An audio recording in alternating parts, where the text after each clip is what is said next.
So today, I want to give you a little bit of information to help you be thinking about your literature review. So today we're going to talk about what a literature review is and how to write one. Um, Before we get started, I mean, in general, the literature review might seem like the least important thing as you're reading an article. You're more interested in getting to the meat of the study that's been conducted, but the literature review actually serves a really important purpose. And that purpose is really two pieces. Number one, it helps to inform the study itself. What do we already know about what's going on that would inform the study that was conducted? And that helps to understand not only how to interpret the results based on what we already know, but also what about this study is different than what we already know that can help further the field.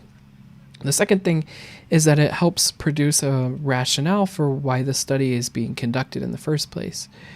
What is it about the study that makes it something the field needs?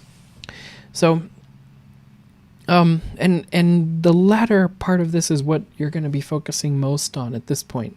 Your literature review is serving to support your research question. So, you've done some thinking about that, and this is going to help solidify exactly what that research question should look like when you're done with this literature review.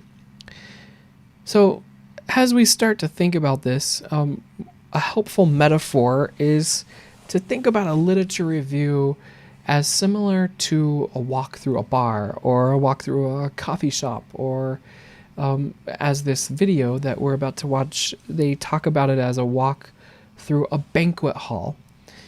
So take a few minutes and let's watch this video here. The link is there too, and I can provide it in the comments or description on YouTube.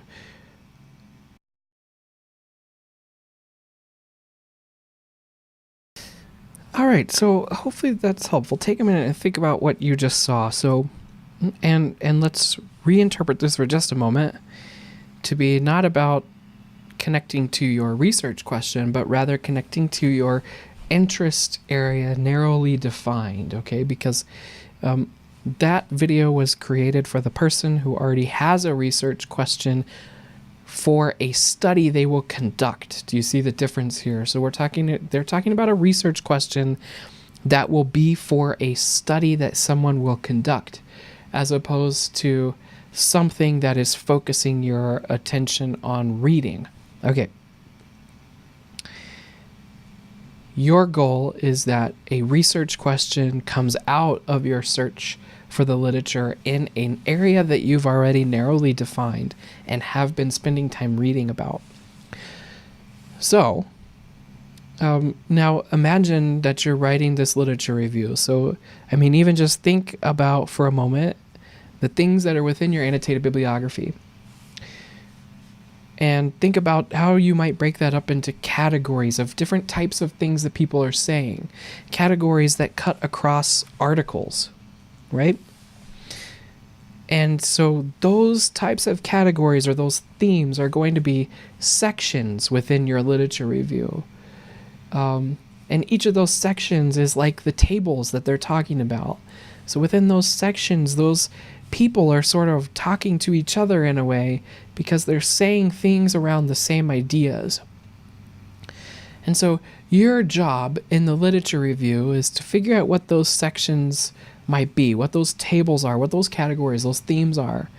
Talk about what are people talking about in that area. And then after describing what they've said about that topic or that subtopic or sub-theme, what is it that people are saying is still missing, that is left to be studied? Or another thing that might come up is, well, everybody that is doing studies in this area,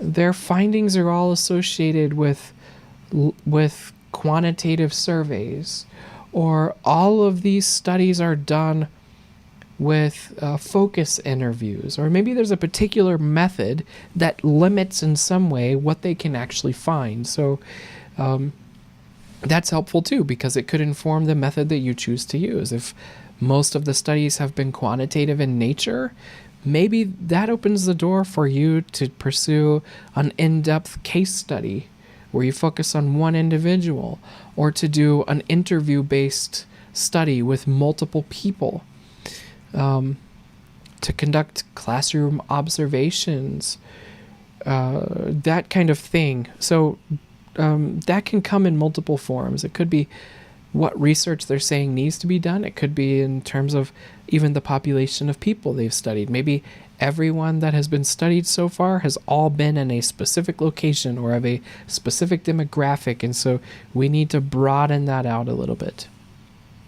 Then at the end of your literature review, if you've put that in every section, it's easy to compile those at the end to help you formulate your research question in a way that can address those things. So as you've been talking throughout the literature review, you're saying, okay, here we're missing this, here we're missing this, here we're missing this. And at the end you can say, and I'm going to address A, B, and C by studying this research question or investigating an answer to this research question.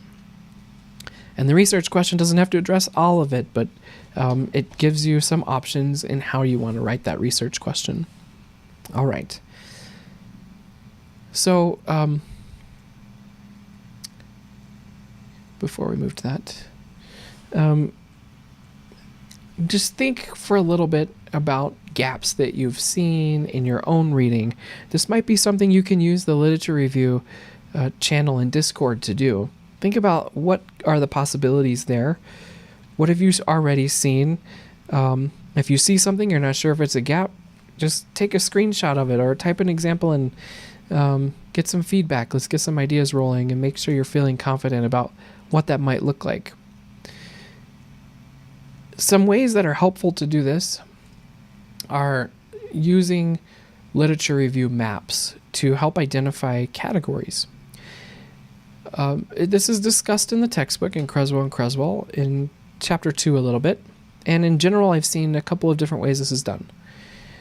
A matrix method, which uses a spreadsheet. And in the spreadsheet, you have each row is a source or a reference. And then the columns are categories of things that you want to look at within each reference. So you might have in those columns things like method, main findings, participants, to help you look across those and identify, oh, look, I think I see a theme here that these people are using, or maybe framework. These people are all using the same framework. These people are all studying the same people, or these people have similar findings, and these other people have a different set of similar findings. Okay. The other method of doing this is a concept map, mind map, brainstorm application, basically an application that allows you to put ideas onto the page and draw connections between them. And the most helpful versions of these applications are things that don't limit you to a particular size landscape. So a Word document limits you to 8.5 by 11.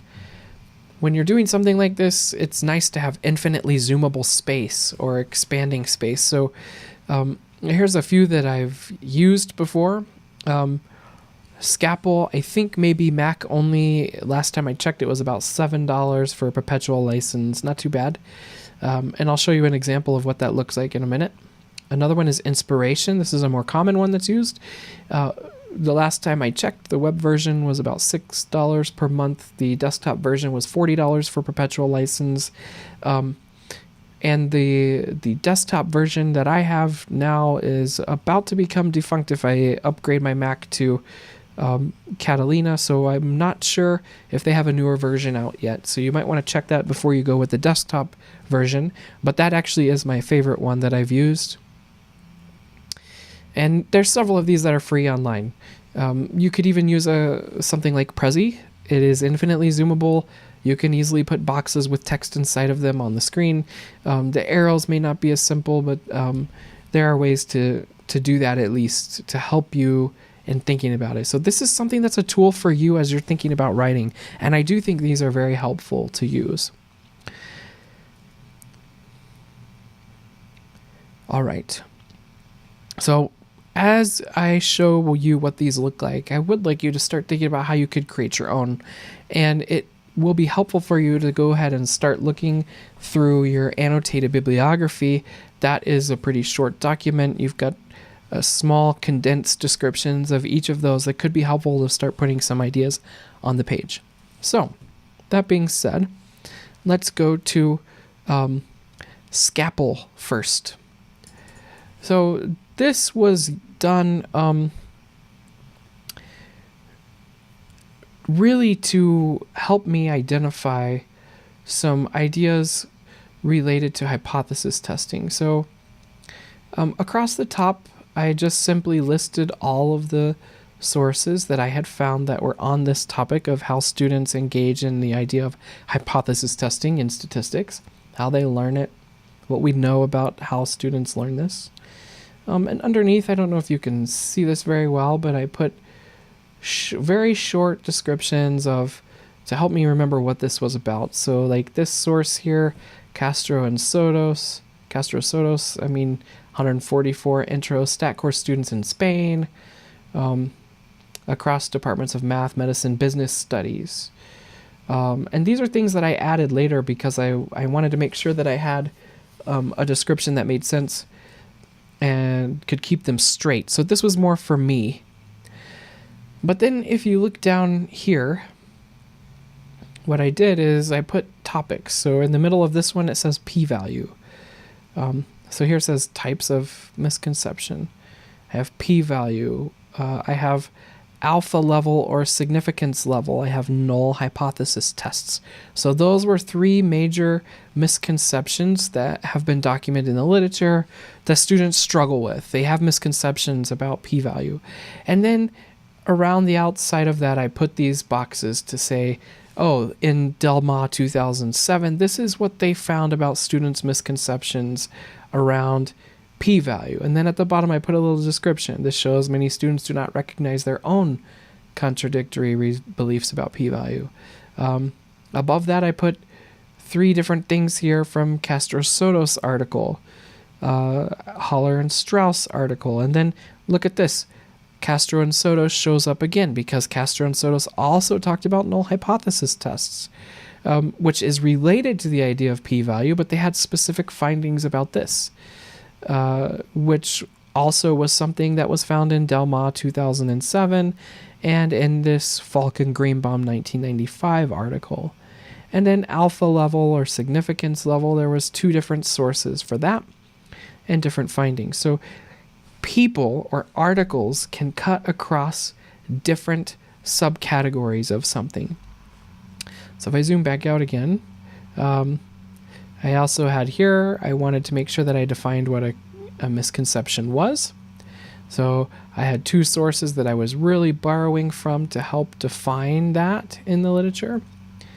You can see that there were several different categories. So over here, I had a category called assessment methods. How did they learn about what the misconceptions were, for instance? What were they using?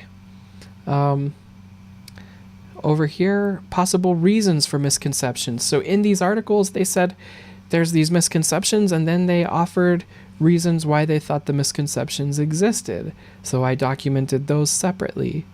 And then I have another one here on this link between statistical reasoning, formal inferential reasoning, and informal inferential reasoning. And these are two different types of statistical reasoning and what people have said about them. And this was really more about theoretical framework. And then I put some possible research questions here that I thought that these would help answer. Now, this is perhaps a little bit more than what you might be doing. You don't necessarily need all these categories, but as you can see, I have 1, 2, 3, 4, 5, 6, 7, 8, 9, 10, 11, 12 articles, it looks like, that were represented here. So this is certainly within the scope of what you might end up doing, and it looks like a lot, but it's just because it's spread out. But it is really helpful to have this infinitely zoomable space. All right, so that was for, actually that ended up being a portion of a literature review I wrote for my dissertation.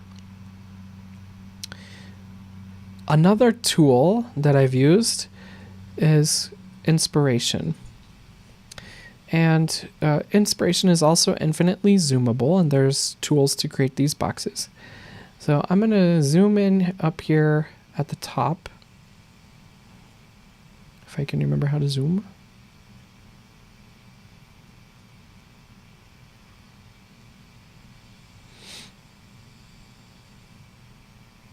Okay, so I gotta scroll back up to the top here.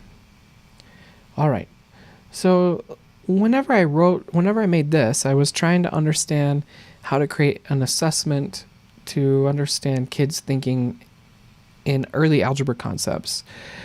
So I was reviewing the literature, seeing what other people had done, how they had developed an assessment like this, what kinds of items they've used, what kinds of tasks they've used.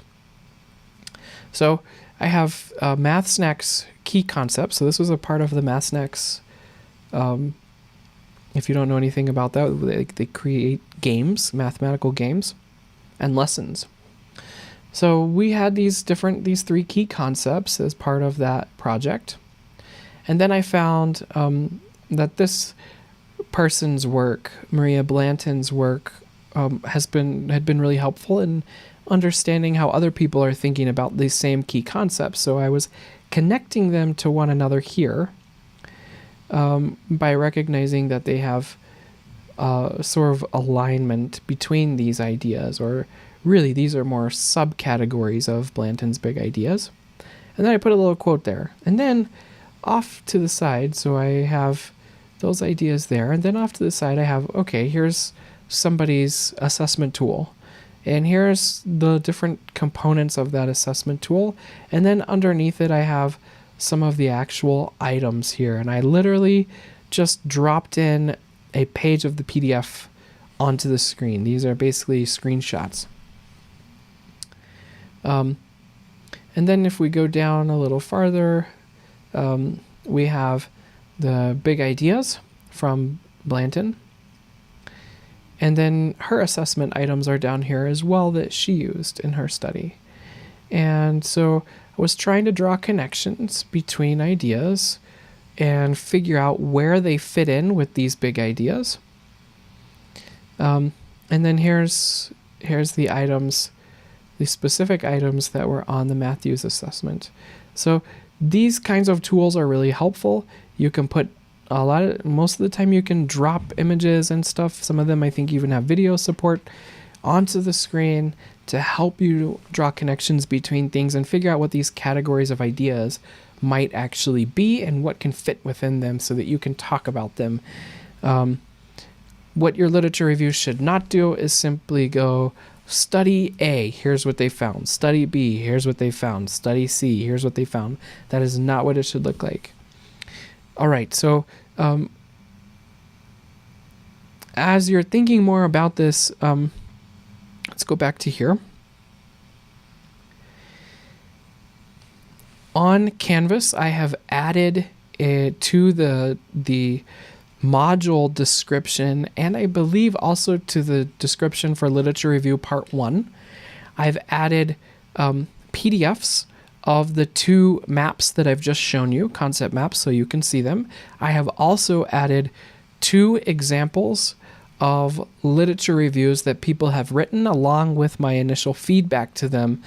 So you can look through that and see what kind of feedback people had, what kinds of things they may have been needing to address, so that as you're writing your literature review, you can be already thinking about those types of things and which things you want to emulate that are in there that were good, and which things that maybe you want to stay away from or try to address in your first draft.